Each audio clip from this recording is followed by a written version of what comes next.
할렐루야. 우리 옆에 있는 분들과 인사하겠습니다. 반갑습니다. 네, 환영합니다. 오늘도 은혜 누리시기를 바랍니다. 할렐루야. 고맙습니다. 여러분 한 달 만에 뵈어서 죄송하고 반갑습니다. 할렐루야. 제가 다사랑에 부임한 지 10년 넘었는데 이렇게 오래 강단과 교회를 비운 적이 없었는데 교회가 허락해 주셔서 참으로 많은 시간들 속에 좋은 경험들 많이 하고 왔습니다. 4주 동안 2번의 설교를 강단에서 했고 또 각 나라의 이름 없는 소수들, 특별히 카톨릭의 그 억압에 짓눌려 있는 상황 속에서 명맥을 유지하고 있는 우리 개신교 모든 교단들, 특히 복음의 형제단, 또 여러 가지 소수의 그노스파들, 이런 사람들을 만나서 예배하면서 참 많은 광경들을 보고 느꼈습니다. 제가 우물 안에 개구리라는 사실을 알게 되었습니다. 그래서 저의 목회를 다시 한번 생각해 보는 계기가 되었고 참 좋은 시간이었습니다. 고맙습니다. 자주 주십시오. 네, 그럴 수는 없겠지만 오늘도 여러분과 함께 말씀을 나누면서 한 달 동안에 만났던 사람들과 복음의 역사들을 좀 간증하기를 원하는데 오늘은 시간이 안 되고 또 주신 시간 속에서 한번 그럴 기회가 있을 것으로 믿습니다. 그때 같이 은혜를 나누겠습니다. 제가 안식년 떠나기 전에 했던 설교가 하나님이 기뻐하시는 전도자 원편이었습니다. 1편이었거든요. 오늘 2편을 마저 설교하고 하나님께서 우리 다사랑교회 전도의 명령을 하셨는데 그 전도의 명령을 우리 다시 한번 말씀을 통해 하나님의 음성을 듣는 시간을 잠깐 갖겠습니다. 여러분, 예수님께서 이 땅에 오실 때에 전도자로 오셨습니다. 복음을 증거하러 오셨는데 이제 그 모든 전도하고 생명을 살리는 일은 하나님의 일입니다. 이 주님의 일이었거든요. 그런데 주님께서 제자들에게 그 일을 위탁하십니다. 너희들이 나가서 생명을 살려라, 전도하라. 이게 바로 전도의 의미잖아요. 이게 주님이 하실 일인데 제자들에게 그 일을 위탁하십니다. 그리고 그들을 파송하시면서 당부의 말씀을 하시는 본문이 오늘 본문이 되겠습니다. 왜 이렇게 당부하고 권면하시냐면 아마도 전도하러 나가는 제자들이 좀 걱정되었던 것 같습니다. 어떤 게 걱정되었냐면 뒤에 본문 읽어보시면 아시는데 내 마음대로 말할까 봐, 또 그릇된 길로 갈까 봐 여러 가지 걱정이 있으셔서 당부하시고 권면하시는 말씀이 오늘 읽으신 본문에 등장합니다. 그렇다면 과연 어떤 당부를 하시고 어떤 권면을 하시는지 오늘 말씀을 통해 같이 듣기를 원합니다. 3가지 정도 오늘 본문에서 추려볼 수가 있겠는데 순서대로 같이 말씀을 나누겠습니다. 첫 번째 주님의 권면은 하나님의 방향으로 가는 전도해야 한다는 것입니다. 하나님의 방향으로 가야 한다고 우리에게 권면하고 있습니다. 5절을 한번 보십시오. 5절에 뭐라고 하시냐면 이방인의 길로 가지도 말고 사마리아인의 고을에도 들어가지 말라, 이렇게 말씀합니다. 좀 이상하다는 생각을 갖고 계시죠? 왜냐하면 거기가 바로 전도할 곳입니다. 그렇죠? 이방인들, 사마리아 사람들, 그 사람들이 전도 대상자들이잖아요. 그런데 왜 거기로 가지 말라고 하시나? 왜 이런 말씀을 하시나 궁금할 수밖에 없습니다. 여러분, 오늘 본문 속에 쓰였던 말씀을 한번 잘 보시면 5절에 이방인에게로 가지 말라, 사마리아인에게로 가지 말라가 아니라 어디로 가지 말라? 이방인의 길로 가지 말라, 또 사마리아인의 고을로 들어가지 마라, 이렇게 되어 있습니다. 자, 그렇다면 이방인의 길이 뭐고 사마리아인의 고을이 뭘까요? 여러분, 이때 이 고을이란 말은요, 그 자체적으로 어떤 위치나 지리를 이야기하는 그런 뜻으로도 우리가 이해해 볼 수 있는 단어들이지만 성경을 읽어볼 때 의미적으로 내포하는 뜻이 있잖아요. 제가 실제적으로 한번 찾아봤더니 이 길이라는 말이 헬라어로 오도스라는 단어인데 제가 성경 이렇게 좀 공부해 보니까 이 단어가 무슨 아스팔트 길, 소록길, 이게 길로 쓰이는 단어이기도 하지만 때때로 방향, 요령, 또 방법, 이런 의미로도 쓰이고 있는 것을 제가 확인할 수가 있었습니다. 여러분, 그러니까 이방인의 길로 가지 말라는 뜻은 어떤 뜻이에요? 의미적으로 보면 이방인의 방법으로 하지 말라, 그런 뜻으로 해석해 볼 수 있습니다. 충분히 가능하죠. 그러니까 전도를 해야 하는데 이방인의 방법, 즉 세상의 방법으로 가서는 안 된다고 주님은 우리에게 권면하고 있습니다. 아마 이게 걱정이 되셨던 것 같아요. 전도하라고 하니까 하나님의 방법이 뭔지도 잘 모르고 그냥 딱 보니까 좋아 보이는 것을 가지고 하려고 하는 분들이 많잖아요. 그렇게 하면 안 된다고 걱정이 되었기 때문에 아마 이 말씀을 하신 것 같습니다. 또한 이 사마리아인의 고을로 들어가지 말라. 이 사마리아인의 고을이 뭔가, 도대체 그곳이 어떤 곳이기에 그곳으로 들어가지 말라고 당부하시는가. 먼저 여러분, 사마리아 사람들이 어떤 사람인지를 좀 살펴보겠습니다. 여러분, 사마리아 사람들은 어떤 사람이냐면 이 북이스라엘이 아수르에 망하고 남유다가 바벨론에게 멸망하면서 전부 다 바벨론으로 포로로 끌려갈 때 끌려가지 않은 사람들이 있었습니다. 이 이스라엘에 남은 그들이 주변에 살던 가나안 사람들, 이방인 사람들과 결혼해서 그 사이에 태어난 사람들이 이후에 사마리아 사람들이라고 불려지게 되었습니다. 그들은 이방 사람들과 혼혈함으로써 하나님의 선민으로서의 정통성을 잃어버린 사람들이라고 말할 수 있습니다. 여러분, 그 사람들을 향해서 포로 귀환해 온 이스라엘 백성들이 정통 이스라엘 사람 아니라고, 하나님의 선민이 아니라고 비난하고 홀대하고 멸시했단 말이죠. 여러분, 사마리아 사람이라고 불리우는 이 사람들은요, 얼마나 속상했을까요? 왜냐하면 그럴 수밖에 없었잖아요. 거기 살고 있는데 바벨론이 이주 정책을 펴가지고 거기에 많은 사람들이 들어와 살게 했는데 어떻게 해요? 그러면 그들은 자기의 삶의 정당성을 주장하고 그럴 수밖에 없었다는 사실을 자꾸 이유를 들고, 이게 안 되다 보니까 하나님의 말씀을 자기의 마음대로 해석하고 그릇되이 바라보기 시작했습니다. 자기의 정당성을 주장하기 위해서. 특별히 사마리아 사람들은요, 모세 오경만을 성경으로 인정합니다. 구약에도 여러 가지가 있잖아요. 근데 뒤에 역사서랄지 시가서랄지 이런 것들은 성경으로 인정 안 해요. 그들은 오로지 모세오경, 창세기, 출애굽기, 레위기, 민수기, 신명기, 또 5개만 성경으로 인정해요. 왜냐하면 그 이후에 성경을 인정하면 자기의 정체성을 부정하게 돼요. 그리고 자기의 정당성을 주장하려고 또한 예루살렘에서 예배하는 게 아니라 그리심산에서 제사를 드려요. 이게 진짜라고 자꾸 우기는 거예요. 남들의 비난이 두려워서 고집스럽게 자기만 옳다고 주장해요. 이 사람들이 사마리아 사람들입니다. 여러분, 사마리아인의 고을이란 어떤 곳인가? 한마디로 말하면 자기의 주장이 넘치는 곳이에요. 자기의 변명과 자기의 이유가 가득한 곳이에요. 또한 주변 사람들, 주변 환경 때문이라고 말하는 곳이에요. 거기가 사마리아인의 고을이에요. 주님은 전도하러 떠나는 제자들에게 왜 사마리아인의 고을로 들어가지 말라고 당부하셨을까요? 아마도 이 고을에 들어가게 되면 나도 모르게 그들의 논리에, 그들의 주장에 휩싸이게 되고 자칫하면 전도를 왜 해야 되는지의 순수성, 이 당위성도 잃어버리게 되고 그릇된 주장들, 논리들을 배우게 되어서 어쩌면 사마리아 사람들처럼 말씀을 왜곡하고 자기의 형편대로, 자기의 주장대로 살아가는 그런 제자들이 되지 않을까 걱정했던 게 아닐까요? 물론 저의 해석입니다. 여러분, 왜 이방인의 길로 가지 말아야 할까요? 전도할 때 전도자들에게 이 당부를 하시잖아요. 왜 사마리아인의 고을로 가면 안 될까요? 여러분, 전도는 하나님의 방법으로 하는 것입니다. 하나님의 방법이 뭐냐 물으신다면 당연히 저는 하나님의 말씀대로 해야 합니다. 전도를 열정으로 열심으로 하려는 분들이 있어요.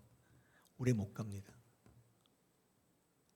하나님의 말씀을 붙들 때 하나님께서 하시는 역사가 전도입니다. 그래서 제대로 전도하면 힘들질 않습니다. 그냥 말씀으로 가야 돼요.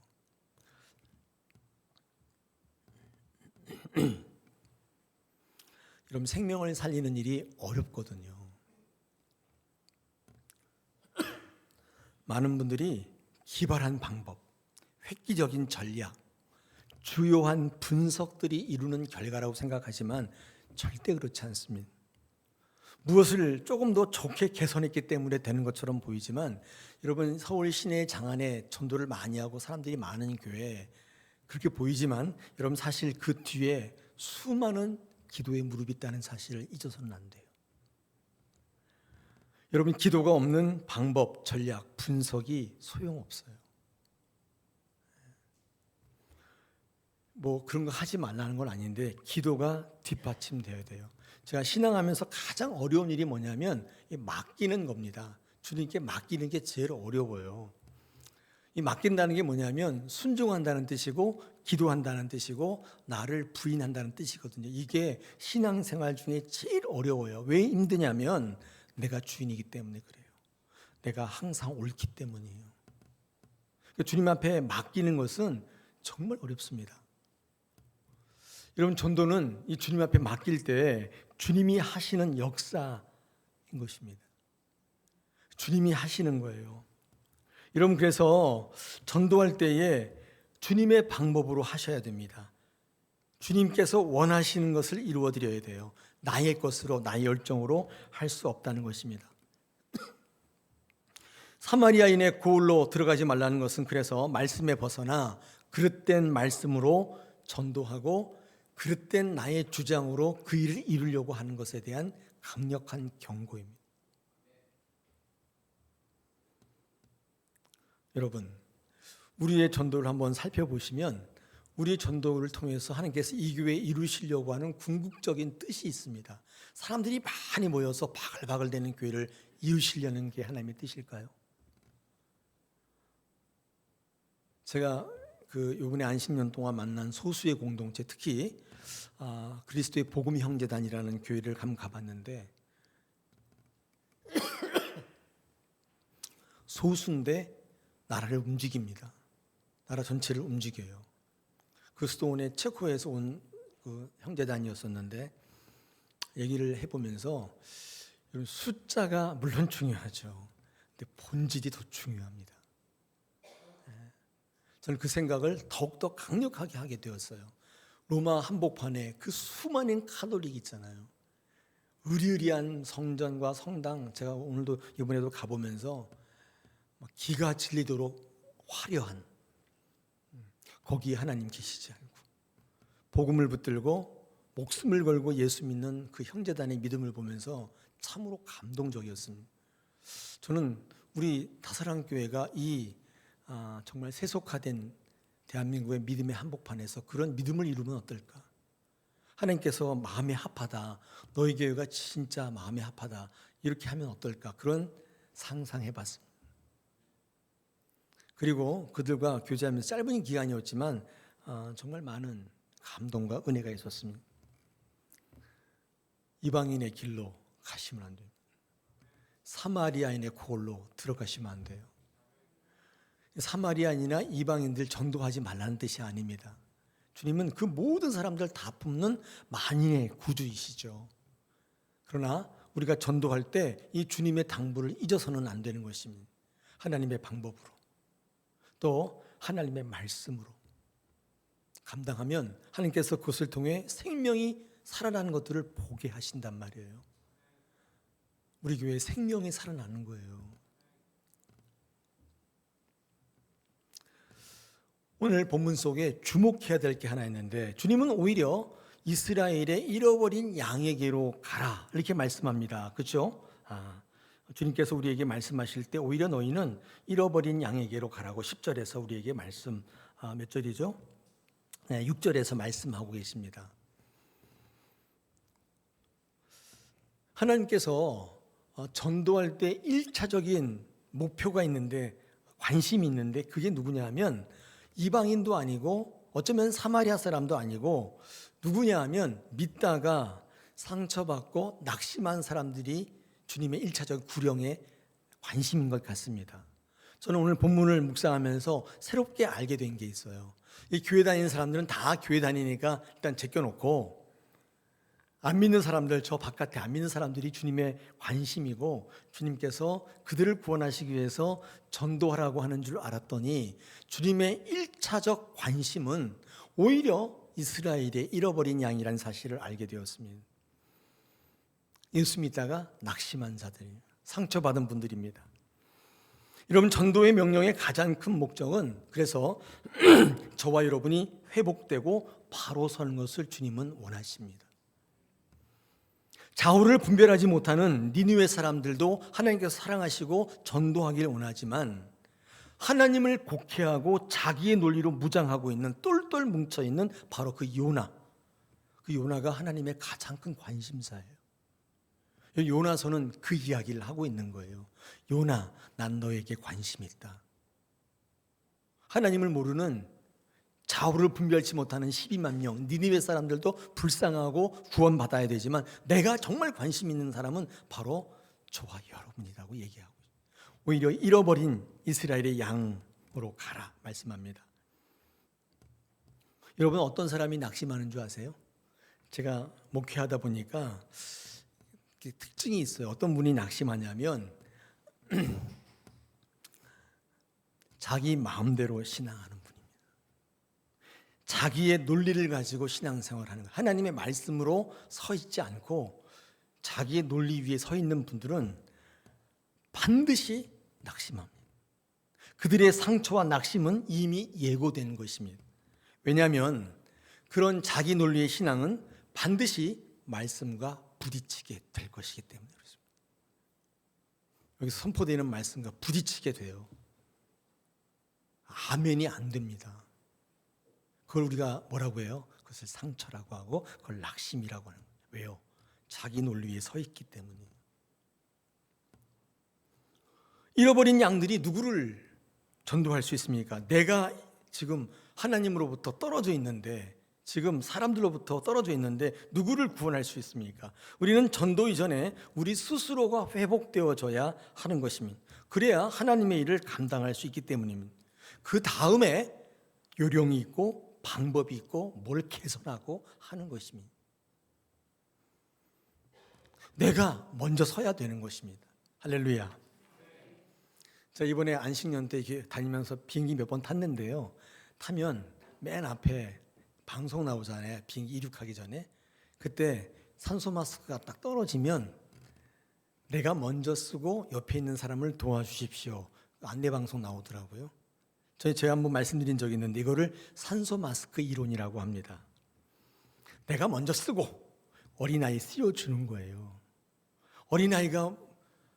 어리니까 먼저 씌워주고, 그거 아니라 내가 먼저 쓰고 그 다음에 그 사람 노약자들을 씌워주는 거예요.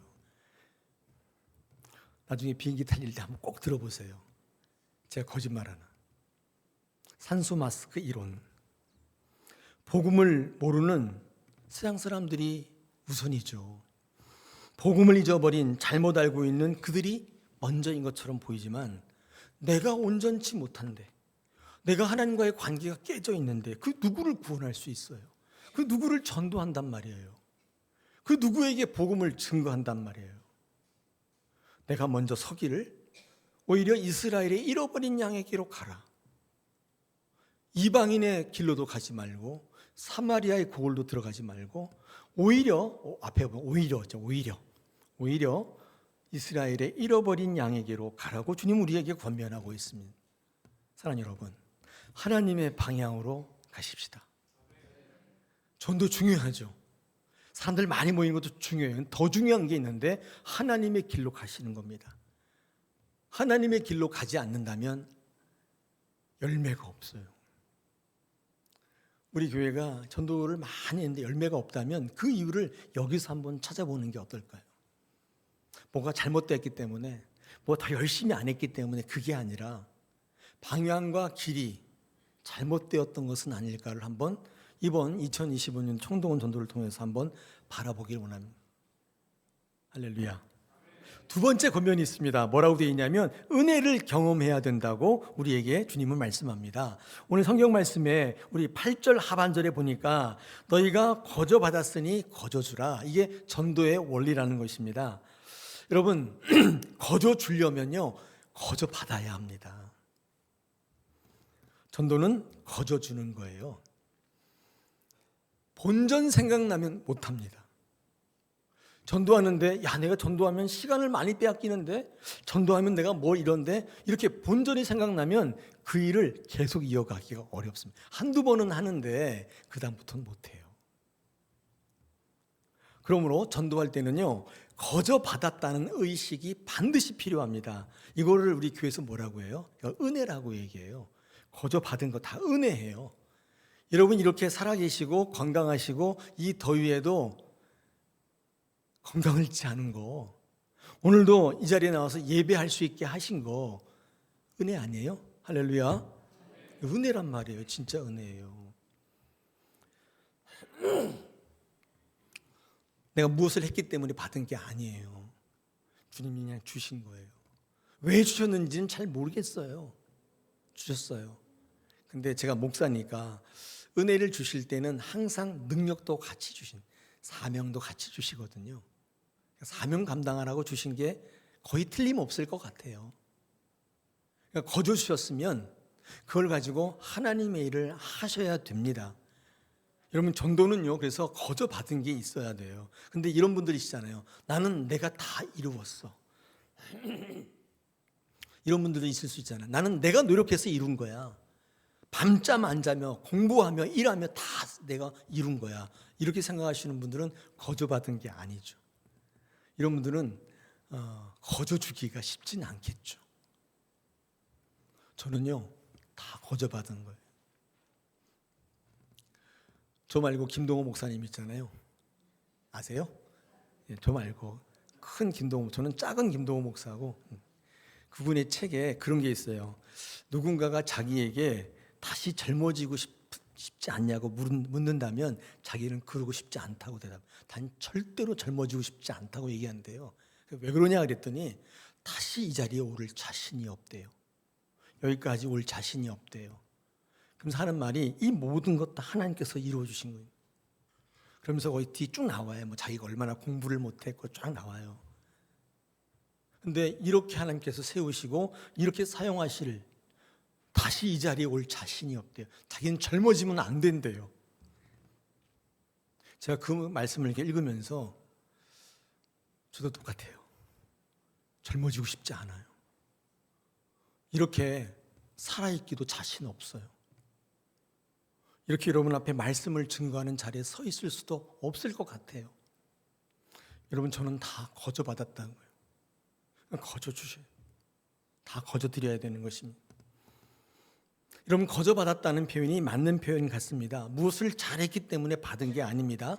무엇을 잘못했기 때문에 당하는 게 아닙니다. 여러분, 은혜라는 것입니다. 여러분은 입을 열면 그 은혜를 나누셔야 돼요. 내가 뭘 했기 때문에, 내가 뭘 안 했기 때문에 이 이야기를 하지 마시고 하나님이 다 주셨어. 이 은혜를 나누시는 다사랑교회 되기를 축복합니다.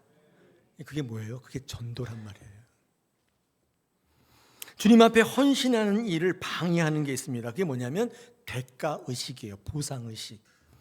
신앙을 대가라고 생각하는 분이 적지 않습니다. 내가 뭘 했기 때문에 받은 것이라고 생각해요. 그러니까 인과율이라고 해요.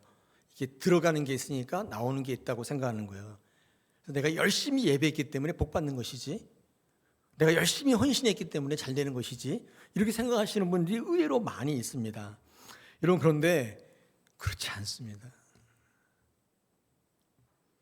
우리의 구원은 절대로 그런 게 아니에요. 내가 구원 받을 만한 게 아니에요. 내가 한 게 별로 없어요. 구원은 거저 주시는 거예요. 은혜로 주시는 거예요. 우리는 언제나 자격 미달이지만 우리가 아직 죄인 되었을 때 우리를 사랑하시고 구원해 주시는 주님이심을 꼭 기억하십시오. 여러분이 누군가를 구원할 때, 전도할 때 꼭 이 생각을 갖고 계셔야 돼요. 갚으셔야 돼요. 제가 중요한 얘기를 하나 하겠습니다. 우리가 당하는 고난도 무엇인가를 하지 않았기 때문에 당하는 고난이 아닙니다. 우리가 누리는 은혜와 고난을 여러분의 행위에서 찾지 않게 되기를 바랍니다. 하나님에게서 그 이유와 결론을 찾으셔야 돼요. 여러분 전도하실 때 오늘 이제 우리 구역 만남의 날이잖아요. 구역 모임을 하실 때 상대방에게, 믿음의 사람들에게 대가의 신앙, 보상의 신앙을 말하지 마십시오. 내가 이렇게 했기 때문에 난 이렇게 되었어. 그런 얘기를 하지 않으시면 좋겠습니다. 다 하나님이 주셨다.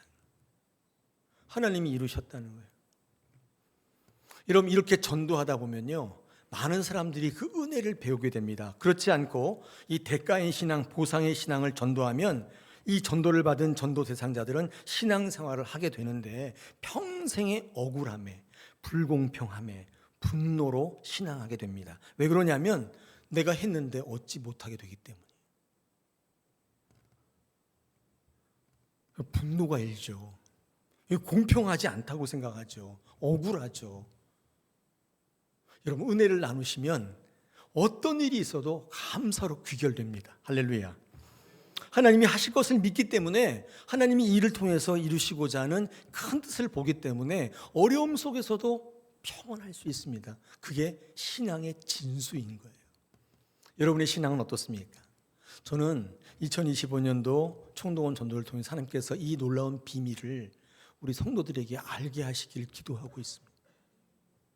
여러분 그래서 우리가 기도하자고 하는 거예요. 제가 뭐 방법을 몰라서 안 하는 게 아니에요. 기도했더니 어떤 일이 있는지, 기도 안 하니까 어떻게 되는지 한번 보자는 거예요.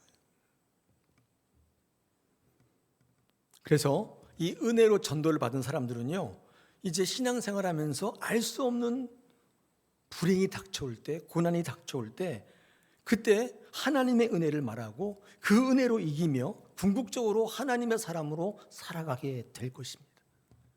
하나님이 가장 기뻐하시고 원하시는 신앙인 거예요. 할렐루야. 두 번째 권면인 은혜를 경험하라.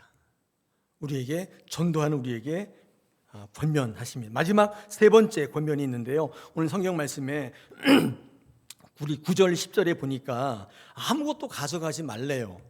전대 금이나 은이나 동도 가져가지 말고, 10절에 보니까 뭐 여행을 위해서 배낭 2벌, 옷, 신이나 지팡이 이런 거 아무것도 가져가지 말라고 이야기합니다. 이 말을 다른 말로 바꿔보면 너희는 하나님만 의지하라, 이 말을 이렇게 얘기하는 거예요.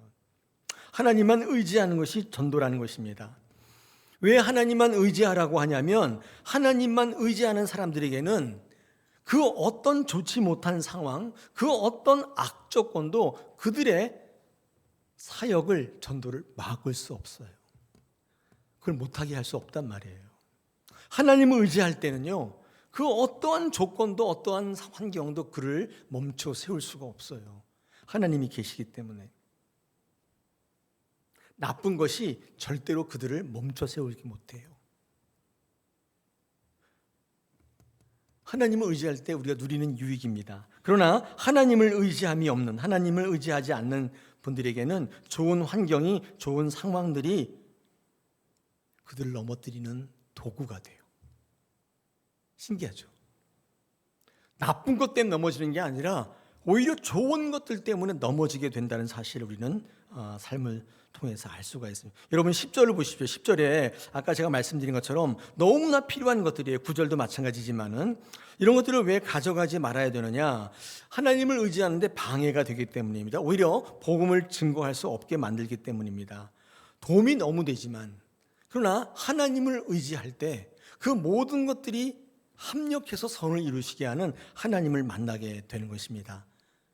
앞에 화면 보세요. 로마서 8장 28절, 여러분 잘 알고 있는 말씀이죠. 이럴 때 써먹는 말씀인데 제가 읽어보겠습니다. 우리가 알거니와 하나님을 사랑하는 자 곧 그의 뜻대로 부르심을 입은 자들에게는 모든 것이 합력해서 선을 이룬다. 좋은 것만 갖고 하는 게 아니에요. 하나님을 의지할 때 좋은 것들이 의미를 가져요. 하나님을 의지하지 않으면 좋은 것들이 좋은 게 아니에요. 여러분을 넘어뜨리게 하는 도구가 돼요. 여러분, 동역자들이 필요하다고 말씀드리는데, 여러분, 동역자는 어떤 사람들이냐면 여러분이 하나님을 의지할 때 반대자가 동역자가 되는 것입니다. 하나님을 의지하지 않을 때는 반대자는 여전히 반대자예요. 하나님을 의지하게 되면, 내가 하나님과의 관계가 회복되게 되면 반대자와의 관계가 회복되면서 그들이 동역자가 되는 것을 우리는 확인할 수가 있습니다. 여러분, 처음부터 동역자는 없어요. 왜요? 다 달라요. 생각이 다 달라요. 처음부터 동역자는 없단 말이에요. 제가 성경을 읽다가 이 사도 바울 같은 경우에 그 중요한 예가 하나 있는데, 그게 바로 이 마가입니다. 이 사도 바울과 마가의 관계는 별로 좋지 않은 관계예요. 여러분, 사도행전 13장 13절에 보면 사도 바울이 바나바와 1차 전도 여행을 떠날 때 마가와 함께 가죠. 마가와 함께 가는데, 마가가 어떤 이유인지 알 수 없으나 중간에 집에 가버려요. 말도 안 하고. 얼마나 어이가 없어요. 뭐 힘들었던지 뭐가 마음에 안 들었던지 중간에 가버려요. 그래서 이 사도 바울이 마가를 굉장히 안 좋게 생각합니다. 뭐 저런 인간이 다 있지? 이렇게 생각을 했겠죠.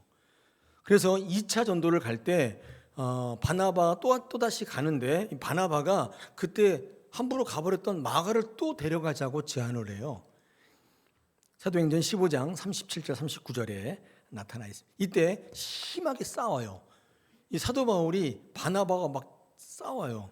치고받고 싸우진 않았겠지만 싸워요. 그래서 둘이 갈라서요. 넌 너대로, 난 나대로 가겠다. 이렇게 해서 둘이 갈라서게 된 이유가 바로 이 마가의 문제인데, 이 사도 바울이 마가를 얼마나 안 좋게 생각했을까요? 그런데 디모데후서 4장을 일단 놀라운 구절을 하나 발견하게 되는데, 사도 바울은 옥중에서 마가를 데리고 오라. 그가 나의 일에 유익하다. 이거 고백하는 구절을 읽게 돼요. 무슨 말이죠? 여러분, 디모데후서는 맨 후기에 쓴 서신서잖아요. 이 마가가 누가 되었다는 거예요? 뭐가 되었다는 거예요? 동역자가 된 거죠.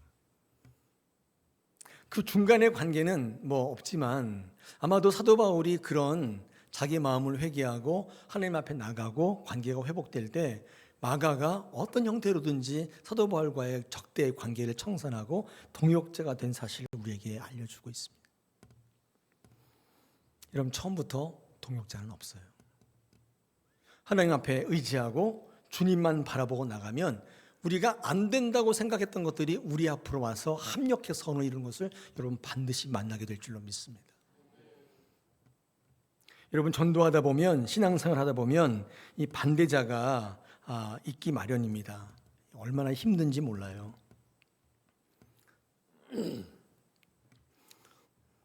오늘 14절에 보니까 여기에 영접하지도 않고 말도 듣지 않는 사람이 있을 거라고 이야기합니다. 여러분, 전도할 때 반대자가 있다는 거잖아요. 하나님의 말씀이 진리의 말씀이기 때문에 이 말씀 전하면 무작정 다 환영할 것처럼 생각했는데 그게 아니에요. 여러분, 제가 이렇게 설교하면 다 말씀을 듣고 그럴 것처럼 생각했는데 그게 아니에요. 영접하지도 않고 듣지도 않는 사람들이 있다는 것입니다. 여러분, 사역할 때도 마찬가지입니다. 이 교회에서 열심히 사역하셨죠? 그렇죠? 여기 앉아 계신 분들이 다 열심히 사역하시는데, 근데 사역한 다음에 어떤 결과가 돌아옵니까? 네? 막 잘했다고 칭찬해주고 상주 뛸까? 네? 네. 그렇지 않을 때 많잖아요. 이상하게 싫은 소리가 들어오고 뭐 뒷담화하고 그런 얘기를 우리가 많이 듣게 됩니다. 영접하지도 않고 칭찬하지도 않고 듣지도 않는 사람들이 있다는 것입니다. 기왕에 얘기가 나왔으니까 사역할 때 왜 그런 일이 있을까? 목회하는데 왜 그런 일이 있을까? 생각해 보면, 저를 한번 예를 들어 보면, 제가 목회하는데 다 이렇게 따라오고 영접하고 할 줄 알았는데 안 하더란 말이에요. 왜 그럴까? 제가 이 문제를 가지고 계속 기도하고 주님께 물었던 시절이 있었습니다. 왜 그랬을까요? 왜 그럴까요? 저는 어떤 책을 읽으면서 그 사실을 알게 되었는데, 제가 옳은 일을 하고 있었기 때문입니다. 하나님의 일을 하는 게 아니라 옳은 일을 하고 있었기 때문에. 제가 지금 드리는 말씀이 틀린 말은 없잖아요. 근데 이거를 옳은 일로 하는 거예요.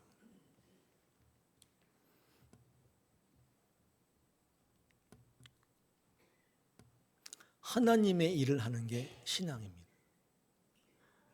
이 가운데 옳은 일을 하시려는 분들이 있어요. 이게 옳지 않냐? 이게 경우에 틀리냐? 물론 그렇지 않죠. 근데 신앙은 하나님을 쫓는 것입니다. 저는요, 옳은 일이 다 하나님의 일인 줄 알았습니다. 옳은 일 안에는 하나님이 다 계신 줄 알았어요. 제가 신앙 목회하면서 알게 된 사실은 옳은 일 안에도 하나님이 없다는 사실을 알게 되었어요. 하나님의 일이 옳은 일이지 옳은 일이 하나님의 일이 아니에요. 조폭들이 사회사업 하잖아요. 그리고 옳은 일 아니에요? 선한 일은 아니잖아요. 사단은 여러분들로 하여금 하나님이 없는 옳은 일에 매이게 합니다. 하나님이 없는 옳은 일을 하게 되면 내가 칭찬받습니다. 그러나 하나님의 일을 하면 내가 칭찬받는 게 아니라 하나님이 영광 받으세요. 여러분 기억하십시오. 오늘 14절에 이렇게 전도했는데도 반대자가 있다는 사실을 꼭 기억하셔야 돼요. 여러분 사도 바울은요, 동역자도 많았지만 반대자도 엄청 많았습니다. 화면 보십시오. 사도행전 23장 12절 13절에 이렇게 기록되어 있습니다. 날이 새매 유대인들이 당을 지어 맹세하되 바울을 죽이기 전에는 먹지도 아니하고 마시지도 아니하겠다고 하고 이같이 동맹한 자가 40여 명이더라. 이게 무슨 말이냐면 내가 사도 바울을 반드시 죽이겠다. 40인의 암살단이 있었다는 거예요. 이외에도 곳곳에 사도 바울을 죽이려는 사람들이 굉장히 많았습니다. 저는 생각해 봤어요. 도대체 사도 바울이 무슨 짓을 했길래 이 많은 사람들이 그를 죽이려고 했을까? 반대자가 이렇게 많았을까? 동역자도 많았지만 반대자가 이렇게 많았을까? 생각해 보게 됩니다. 여러분 반대자가 많았다고 실패한 인생은 아니죠. 왜요? 그가 하나님의 일을 하려고 했기 때문이에요. 옳은 일을 하면요 사람들이 박수 쳐줘요. 하나님의 일을 하려고 하면 반대가 극심합니다. 오늘 전도에 권면할 때 성경은 우리에게 예수님은 뭐라고 권면하냐면 너희가 하나님의 일을 할 때 반대자가 있다고 얘기합니다. 이 사실을 알고 하는 것과 모르고 하는 건 다르죠. 사도 바울은 사회 정의를 이루는 사람이 아닙니다. 사회 불의에 맞서 싸운 사람이 아니에요. 그는 불의를 보면 참지 못하는, 불쌍한 사람을 보면 가만히 있을 수 없고 도울 수밖에 없는 정의의 용사, 사회사업가가 아닙니다.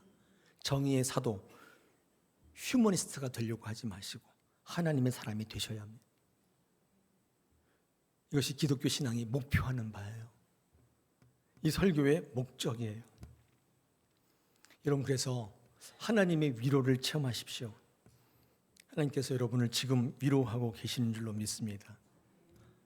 여러 고난이 우리를 힘들게 하잖아요. 그때마다 하나님이 손이 우리를 붙들고 계심을 바라보십시오.